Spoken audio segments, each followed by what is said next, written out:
बिहार में सरकारों के बनने और गिरने के पीछे कई कारण होते हैं, कभी नेताओं की नाराजगी तो कभी जनादेश के अलग अलग रूप। पर क्या आप यकीन करेंगे अगर मैं कहूं कि एक बार बिहार में सरकार सिर्फ एक बस कंडक्टर की वजह से गिर गई। नमस्कार, मेरा नाम है अर्जुन यादव और आप देख रहे हैं यादव विजन। आज हम बात करेंगे एक दिलचस्प किस्से की, बिहार के मुख्यमंत्री रहे दारोगा प्रसाद राय के बारे में। साल 1977 का अंतिम दौर था और बिहार में दारोगा प्रसाद राय की सरकार कांग्रेस के नेताओं के समर्थन से मजबूती से चल रही थी। सब कुछ सामान्य लग रहा था, लेकिन साल खत्म होने से पहले ही एक अप्रत्याशित घटना घटी जिसने पूरे राजनीतिक परिदृश्य को हिलाकर रख दिया। बिहार राज्य पथ परिवहन निगम में काम करने वाले एक आदिवासी कंडक्टर पर काम में लापरवाही का आरोप लगाकर उसे निलंबित कर दिया गया। यह कंडक्टर हताश होकर झारखंड पार्टी के प्रभावशाली नेता बागन सुमरई से मिला और अपनी समस्या सुनाई। बागन सुमरई ने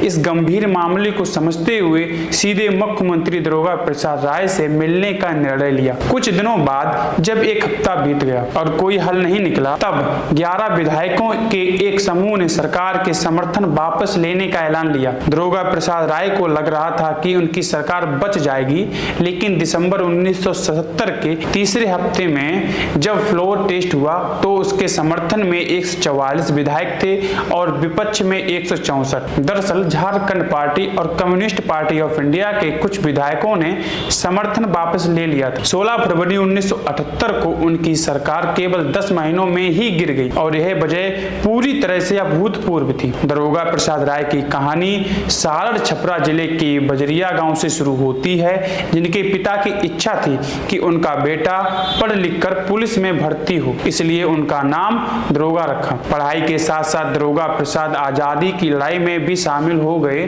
गांधी जी की हत्या के बाद उन्होंने मास्टरी की, लेकिन स्कूल के दौरान उनके उग्र तेवर और कांग्रेस के साथ जुड़ाव के कारण उन्हें विधानसभा चुनाव में टिकट मिल गया। 1967 तक दारोगा मुख्यमंत्री बने और 1969 में बिहार के पहले मध्य अवधि चुनाव में कांग्रेस के साथ मिलकर सरदार हरिहर सिंह के नेतृत्व में सरकार बनाई, जिसमें दारोगा प्रसाद राय भी मंत्री बने। कुछ समय बाद हरिहर सिंह की सरकार गिर गई और भोला पासवान शास्त्री के नेतृत्व में एक गैर कांग्रेसी सरकार बनी। 6 महीने के राष्ट्रपति शासन के बाद बिहार में फिर से चुनावों की तैयारी थी, लेकिन कोई पार्टी चुनाव के लिए तैयार नहीं थी। इसी समय कांग्रेस की विभाजन ने बिहार की राजनीति में भी उथल पुथल मचा दी। फरवरी 1975 में हेमवती नंदन बहुगुणा पटना आए और दारोगा प्रसाद राय को मुख्यमंत्री चुना। पार्टी के अंदर ओबीसी चेहरे पर जोर देते हुए उन्हें मुख्यमंत्री बनाया गया। मुख्यमंत्री बनने के बाद दारोगा प्रसाद राय ने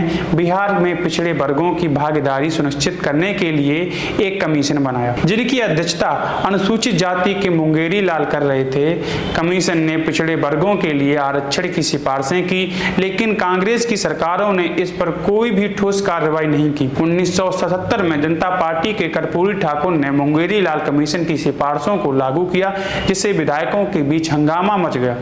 कुछ महीनों बाद कर्पूरी की सरकार भी गिर गई और इसी दौरान मंडल कमीशन का गठन हुआ। 1972 के चुनाव में दारोगा प्रसाद राय फिर से चुनाव जीत गए, लेकिन इस बार इंदिरा गांधी ने किसी और को मुख्यमंत्री बनाया और दारोगा प्रसाद राय को कृषि मंत्री का पद मिला। बाद में अब्दुल गफ्फार मुख्यमंत्री बने, फिर दारोगा प्रसाद मुख्यमंत्री बने। हालांकि उनके खिलाफ घोटाले के आरोप लगे और लोकायुक्त ने जांच शुरू की, इससे दारोगा प्रसाद राय दबाव में आ गए। 1970 की जनता लहर में पहली बार दारोगा चुनाव हार गए। 15 अक्टूबर 1981 को 59 वर्ष की उम्र में उनका निधन हो गया और उनकी पत्नी पार्वती देवी बाद में विधायक बनी। समय के साथ राजनीतिक रिश्ते और सियासत बदलती रही, लेकिन दारोगा प्रसाद राय की कहानी हमें सिखाती है कि राजनीतिक में कोई भी चीज स्थायी नहीं होती है। ऐसे ही रोचक अपडेट्स पाने के लिए हमारे यादव विजन चैनल को सब्सक्राइब, लाइक व शेयर करें।